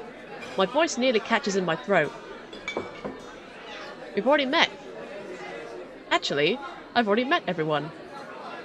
You've met? Ace and Vere regard me with subtly amused expressions. We did. Not that long ago, either. To think we'd cross paths once again. It must be fate. I roll my eyes. Vere looks far too pleased with himself. That's an awesome CG right there. Look at them all. This calls for drinks. I'm buying. All eyes turn to Leander, freeing me from the burden of attention. I still can't believe they all know each other. Watching them talk amongst themselves is surreal. But for the first time since I undertook the journey to Eridia, I feel a faint glimmer of hope. I know I was meant to meet them. Whether or not it turns out good or bad? The low, pleasant rumble of Leander's laughter pulls me from my restless thoughts. I've got to admit, I'm surprised. You make friends fast, Foreign. I wouldn't go that far. We're more like acquaintances. A wise man once said that acquaintances were merely friends you haven't shared a drink with yet. A wise man? You said that. Here. Last week. Mhin's lips curl with distaste, but Leander continues unperturbed. Let's toast to Foreign's health. Care to join in, Doctor? Kuras politely declines with a wave of his hand. How about you, Mhin? No. Are you? No. A resounding pop pierces the din of the bar. We all turn to find the bartender pouring champagne from an old bottle, its label worn blank. He hands the drink to Vere. When did they start serving champagne here? Vere pauses to lick the foam from his fingers with a coy smile. You don't mind, do you? In a blink, the concern on Leander's face vanishes. No, be my guest. While chuckling, Leander shoots the bartender a questioning look. Completely disinterested in his company, Ace cants his head at me with a slight smile. How about you, Sparrow? I did say I'd buy you a drink. No. My treat. Ace regards Leander over the rim of his glass. In the dim light, the glint in his eyes looks downright dangerous. What'll it be, Foreign? Let's have one. I'll take you up on that drink, as long as it's not one of those green shots. Don't knock them till you've tried them. They taste better than they look. Somehow I doubt that, but I hold my tongue. Mhin and Kuras drift toward one end of the bar. Both seem eager to leave at a moment's notice, and neither has ordered anything. Ace and Vere linger. Several glasses stand empty between them, and the two show no signs of slowing down. Oh, stay with Ace or Mhin and Kuras? Personally, I'm a little bit more drawn to Ace and Vere. We're gonna hang with them for a moment. Ace's eyes meet mine in a flash of red. He gives a smile that's too wide to be reassuring. Don't worry. Leander's more likely to slip poison into my drink than yours. Excuse me? He considers his cup a tumbler of amber-coloured whiskey. Leander's tried to kill me a dozen times by now. It's always a gamble. Vere looks my way with a half-lit gaze, softened by his third glass of champagne. If I were you, I would let Leander put anything in my mouth. See, that's where you'd be wrong. He grins, revealing the sharp white tips of his fangs. The Wet Wick is one of Eridia's finest drinking establishments. Allow us to treat you to the best the city has to offer. May I interest you in the signature watered-down drink, or perhaps some stale nut leather? He gestures at a chipped ceramic bowl filled with spindly, speckled jerky that I can only assume is nut leather. What is with the food in this city? If this place is as foul as you say, how come it's completely packed? It's not all bad. Depending on the day, the food's edible. Ace takes a measured sip of his drink. Gotta stick around for the real attractions, though. Before I can respond, Leander returns with a tumbler and sets it in front of me. A strip of orange peel bobs in a pool of thin, red alcohol. I sniff the drink. To my relief, all I smell is the sweet scent of pomegranates with an undercurrent of fermented fruit. Relax. It's just a local specialty. Pomegranate wine. Although, if you're feeling more adventurous... Pomegranate? Pomegranate? I know that symbolism. I shake my head. Leander raps his knuckles against the bar until the group falls silent. Alright, everyone. Let's toast. May Foreign stay in Eridia be full of bright adventures and discoveries. Cheers! Leander, Ace, and Vere raise their glasses in unison. Mhin only crosses their arms, and Kuras watches with polite indifference. I tip my drink back. The wine is eye-wateringly strong. Despite a sharp, bitter edge, it goes down smoothly. One sip softens the edges of my vision. The next fades the din of the crowded bar into a low, persistent murmur. I find myself unwinding for what feels like the first time in years. Aren't you the popular one, Foreign? You must have met Kuras first. It would be more accurate to say that I found her. He saved my life. I merely performed my duty as a doctor. I'm absent-mindedly doing the pose that Kuras is doing as I'm voicing him. I've got my hand up to my chest for some reason as I'm talking. Although, I'll admit I was confused when I woke up naked. Leander makes a choked noise. Someone behind him, Mhin sighs. It's not what you think. Foreign was in grave condition. I could hardly treat such injuries through tattered clothes. The silence that follows stretches uncomfortably long. I look away, unable to face Kurash's disappointment, and catch Vere snickering behind his hand. That's my cue to change the topic. Kuras isn't the only one who saved me today. Don't you listen. I didn't save you, you were simply there. That's Mhin for you. Leander reaches for Mhin, but they duck under his arm with practiced ease. As reliable as they are moody. You'll want to talk, considering you neglected to warn her to stay off the streets at night. What? Of course I warned her. I think. You did not, actually. Min's own response is a short breath. At any rate, I never got a chance to thank you, Mhin. Don't. The less soulless alive, the better. Min's eyes flick towards Ace, and their lips twist. Ace is too busy nodding along to Vere's enthusiastic pantomime of stabbing to notice. I had enough of this hellhole. Let's go. Mhin and Kuras share a brief look. Then the doctor speaks up. Very well, but there is something that I must discuss with Leander, if you'll excuse us, Foreign. And just like that, the three of them depart, leaving me alone to savor my drink in silence. Also, I think until I hear a voice so soft and low, it's practically a purr. Lost your tour guide? I turn to find two pairs of slit eyes trained on me. It's not lost on me that Ace and Vere chose to pounce the instant the others left. Oh no. Of course, I'd be stuck with the two most irritating people I've met all day. Monsters or not, there's no telling what I'll do if either of them push me again. Don't tell me Leander already snuck out back to get his knob slobbered! He's got business with Kuras and Mhin. One business, huh? Lucky. I can't tell if it's the champagne or the company, but Vere has grown notably more relaxed. He sits with his chin propped up on the back of his hand. His tail sways lazily. Why are you so far away? Come, join us. He pats the empty bar stool beside Ace, but I hesitate. The smile Vere wears is sweet and distinctly sly, and with drinks in the mix, I dread how he and Ace will mess with me next. We don't bite. I'm not so sure about that. He already tried to rob me, and you threatened me. Me? Steal? You must be mistaken. You sure it was me? Yes, it was you, and then you had the gall to kick me out so you could go drinking. Ace gives another one of his shrugs. Had to give you a reason to come looking. Miss me already? I stare at him flatly, unimpressed by his deflection. Vere suddenly leans towards me, gossamer sleeves pooling where he rests his elbows on his knees. Ace sets his hand on Vere's waist, narrowly preventing him from tipping off the counter. I'm afraid we got off on the wrong foot.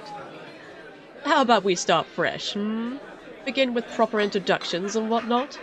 I'll start. The name's Vere. I'm a soulless hunter of no small renown. Vere's hand flutters to his chest, and he bows his head, flinching when hair falls over his eyes. Ace doesn't say anything, so I suppose it's my turn now. You already know my name. I'm certain you already know my name. Hard not to when Leander shouts it every other second. Vere tips his head back and drains the rest of his champagne. It's a pleasure to formally meet you. foreign. He says my name slowly and deliberately, savoring every syllable. A tingle jumps down my spine. I quickly turn my gaze away. Ace smirks at my reaction. What? Is something funny? Nope. Something tells me hanging with these two all day would be fun. I open my mouth and close it just as quickly. They want me to react, goading me into another ridiculous game. While their sharp, cat-like eyes keep me on edge, something about this tension is fun.